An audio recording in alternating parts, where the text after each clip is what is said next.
அவ்வளோ சின்ன வயசுலேருந்து அண்ணன் தான் எங்கள் 3 பேரையும் வளர்த்துன்னு இருக்குது. சும்மாவா? எனக்கு ஏதோ பையன் பாக்குறியாமா? உனக்கு கல்யாணம் ஆகி குழந்தை பிறந்து நீ சந்தோஷமா இருந்தாதான் ஒரு குடும்பமாவே மாறும். பார்த்தேன்னு போய் சொல்றீங்க. டேய், திரும்ப திரும்ப நான் பொய் சொன்னேன்னு சொல்லாத. நான் உன்னை ஏமாத்தல, உன் பொண்டாட்டி தான் உன்னை ஏமாத்திக்கிட்டு இருக்கா. அவ டிஜிபி ஆபீஸ்ல இருந்து உனக்கு தெரியாம என் போனை ட்ராக் பண்ணி என்ன பிடிக்கிறதுக்காக வந்தா. ஆனா நான் யாரு? அவகிட்ட சிக்காம நான் புத்திசாலித்தனமா தப்பிச்சிட்டேன்டா. டேய், என்ன பேச்சே காண லைன்ல இருக்கியா இல்லையா? எமன் சார், என் பொண்டாட்டி டிஜிபி ஆபீஸ்ல இருந்து என்ன ஏமாத்திட்டு வெளியே போயிருக்கிறதுக்கு சான்ஸ் இருக்கு. ஏன்னா என்ன அவ வெளியே நிறுத்திட்டு டிஜிபி ரூமுக்குள்ள லெட்டர் கொடுக்கறதுக்காக போனான்.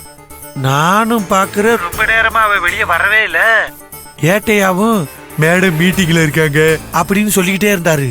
அதனால ஈசு மார்க்கெட்டுக்கு வந்திருக்க சான்ஸ் இருக்கு. நீங்க ஒண்ணும் கவலைப்படாதீங்க, நான் ஈஸ்வர் கிட்ட விசாரிக்கிறேன் சார். ஏய், நடந்தது விடு.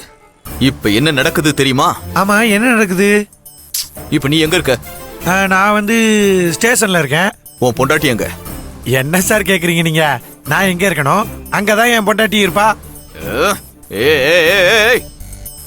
நான் கேட்டதுக்கு சுத்தி வளைக்காம நேரடியா பதில் சொல்லு. ஈசும் ஸ்டேஷன்ல தான் சார் இருக்கா. ஏய், இல்ல.